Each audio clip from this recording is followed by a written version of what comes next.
Louzada said he unknowingly ingested the banned substances during an off-season trip back home to Brazil with a recommended nutritionist. This is funny. When I was in Brazil during the offseason, I consulted a nutritionist who recommended I take some vitamins and supplements, said Louzada in a statement obtained by ESPN.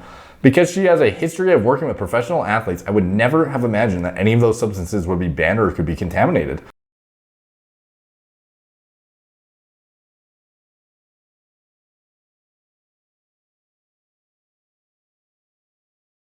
What's up, guys? Derek, moreplates.com. Today we're going to be talking about DD. Yes, DD, Louzada, also known as Double D, fucking king emoji. New Orleans Pelicans player, number 0, and dunking on your fucking head, bro. Fucking Double D, dick slap right in your goddamn face. He is a NBA player that just tested positive for anabolic steroids, as you would expect. Quite a few people sent it to me. ESPN sources, NBA has suspended Pelicans forward DD Louzada for 25 games without pay for violating the NBA/NBPA's anti-drug program. Louzada tested positive for drostanolone and testosterone. So he tested positive for 2 anabolic steroids. Well, technically one is an androgen, but it's still an anabolic androgenic steroid, and one is just a anabolic. Well, it's an anabolic androgenic steroid too, but this is synthetic. This is bioidentical. So let's go through some of the comments. First, says a Knicks fan, if I was on the Pelicans, I'd probably use drugs too. Isn't testosterone a natural hormone? Cum is a natural lubricant. You don't use it in place of lotion, do you?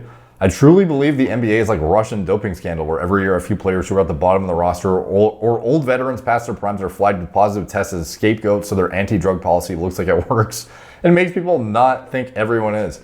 And I know you could argue that those players, fringe roster, past prime vets, are like the most likely to use them, but let me remind you of the biogenesis scandal. But I love the NBA. I believe their PED test should be similar to their policy on drug testing for recreational drugs. None. Do you have any basis for this belief? I have a bunch of research on growths removed from LeBron's jaw, Dwight's back, and Giannis' transformation from 190 to 250 in 4 quick years, and mainly go watch Icarus, the documentary, and watch it as if this is how the NBA does doping than players who got caught doping in the past. All right, so I will give my thoughts in a moment. So we have DD Louzada getting 25 game suspension. Let's see. So he tests positive for drostanolone and testosterone. So what is, you guys are familiar with testosterone, obviously, the base androgen that you naturally produce out of your ball sack, and drostanolone being masteron. This is a DHC derivative that is pretty dry.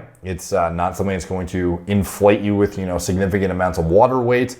It's basically a pure protein expressive compound that is quite, has certain anti-estrogenic properties, at least through its interaction with aromatase and inhibiting estrogen-induced RNA transcription at the receptor site. And it has some pretty significant overlap with motor unit recruitment and just psychoactive effects in the gym. So it's a useful drug for not elevating your body weight significantly whilst concurrently enhancing your performance in a strength metric, mostly context, as well as in a bit of a psychological manner. So testosterone, obviously a more broad spectrum product too, though, that is good for upregulating energy systems, hematology, obviously will make you fucking jacked, it's psychoactive effects, etc.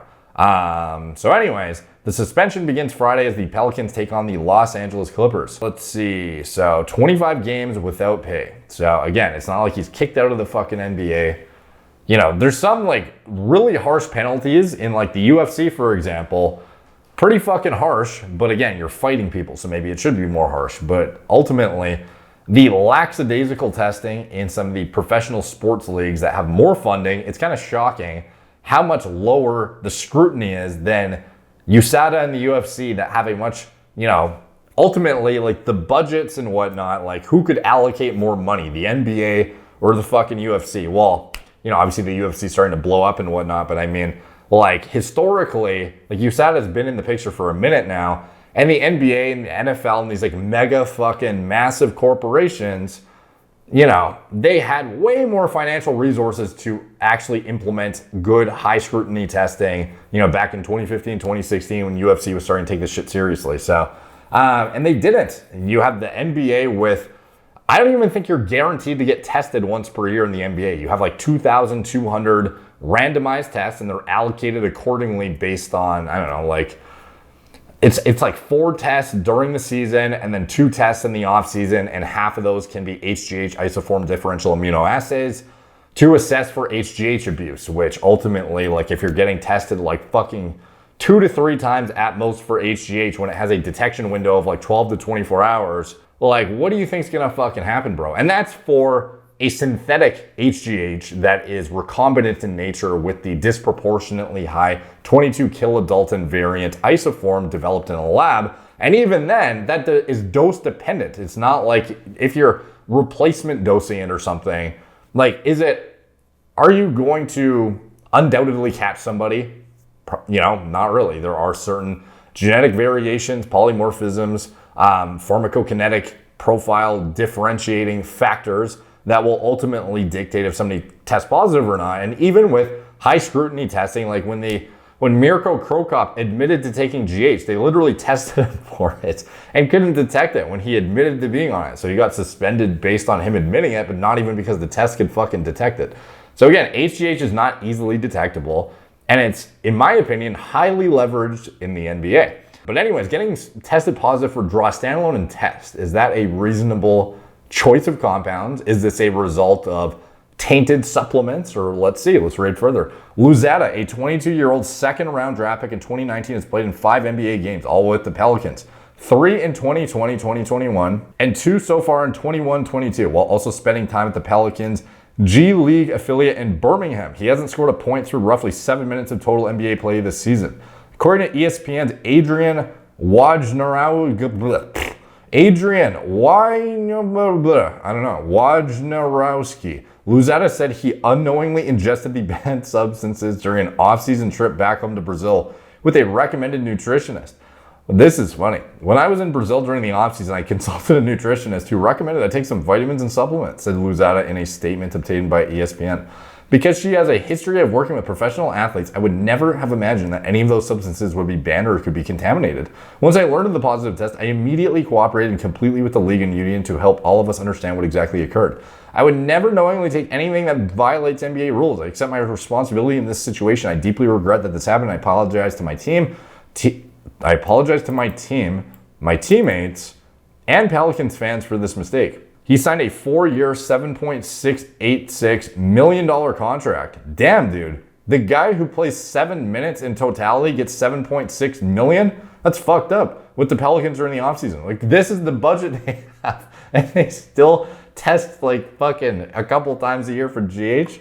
If even, bro, that's if you get chosen, you might actually end up with no testing. And presumably, I'm going to assume this guy just assumed because he's like, what, like a low priority athlete, that he's not going to be tested at all. So he used some pretty risky shit. Because again, does this even make sense? When I was in Brazil during the offseason, I consulted a nutritionist who recommended I take some vitamins and supplements. Bro, Masteron is not orally bioavailable. Like, do you think this is going to show up in your fucking urine analysis when you're using a supplement? Like, no, it makes no goddamn sense. This thing is prepared to be injected. This is not something, you would not get oral detection of testosterone and Masteron via your ingestion of your nutritionist recommended supplements. If you're going to have tainted supplements, you're going to be popping for, like, I guess you could have threshold levels of certain compounds that otherwise are traditionally injected. The likelihood that you're going to test positive for a non-orally bioavailable agent like Masteron is fucking almost like impossible, bro. Like, these things are designed for intramuscular administration. Like, the fact that you're trying to explain to us how your multivitamin or some shit popped you for something you would literally only inject into your body to get right into your bloodstream. And like, it just doesn't make, it's nonsensical, you know? Like, this is not the route of administration that drug would even enter your body in. Like, there's nobody orally administering Masteron. You could get like a Masteron analog or a chemically altered one, but it's a totally different drug ultimately. Like, I'm pretty sure methasterone oral superdrol is just like Masteron, you know, chemically modified in some aspects, but ultimately it's a different drug entirely. And you'd be testing positive for Masteron or for superdrol at that point, not for Masteron. So again, does this make any sense? No, I don't buy it. I think this guy has very poor drug selection, very poor timing. Like, the fact that you're using a synthetic anabolic steroid to begin with, Fucking absurd, dude. Like, what are you doing? Like, the bioidentical testosterone is one thing. I can understand you trying to get away with that. But to use Masteron, like, horrible choice, especially in the NBA. Like, what would you be using in the NBA that actually makes sense? Go check out my video on LeBron James and what I speculate his stack consists of potentially. This was a response to a video done by, I think it was like Jimmy High Roller or something. He was doing a video on LeBron's, speculated hormone use and whatnot. And I kind of did my rebuttal based on, some like criticisms and, just kind of correcting some things he said. But ultimately I kind of get into what makes sense in the NBA and what is nonsensical. And to me, draw a standalone. Could it be useful? Like, sure. But is that going to be your primary choice of compound that you're going to try and get away with? Or would you use it at all when it's a synthetic anabolic agent that's highly, highly fucking detectable in urine? No, unless you truly thought you were just like, oh, I'll probably just not get tested. Or it could be out of your system fast enough for you to, once you get tested, that you'll be clean. That's probably what this guy thought. He thought, I have a certain amount of whereabouts violations I can get away with. I have a certain amount of leeway with the timing of this compound, and I'll time it correctly. And no, indeed, he did not. And it was not the tainted supplements, in my opinion. And, when you actually understand the pharmacokinetics of these drugs, like a statement like this just comes across as like kind of silly. So I don't know. To me, I think he definitely did try it and get away with it. And I think this was an interesting choice of compounds. So anyways, let me know what you guys think in the comments down below. All the comments help the algorithm. They're much appreciated. Like, subscribe, check out my blog, moreplates.com. Follow me on Instagram at moreplates.dates. Facebook, Snapchat, Twitter, TikTok, Apple Podcasts. If you want to support the channel, you can check out anything I'm associated with in the video description below. My TRT clinic, all telemedicine from the comfort of your own home. Get high quality medical oversight from doctors who understand what kind of diagnostics and biomarkers you should be checking, how to interpret those and create an individualized protocol just for you based on your own individual needs, imbalances, deficiencies, etc., regardless if it involves pharmacology or not, or natural lifestyle intervention changes, dietary manipulation, sleep hygiene, upgrades, like whatever it is.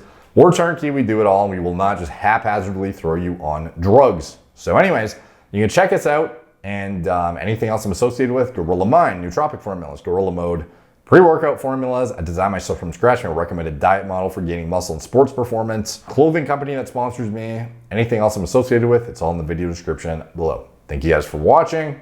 Talk to you soon.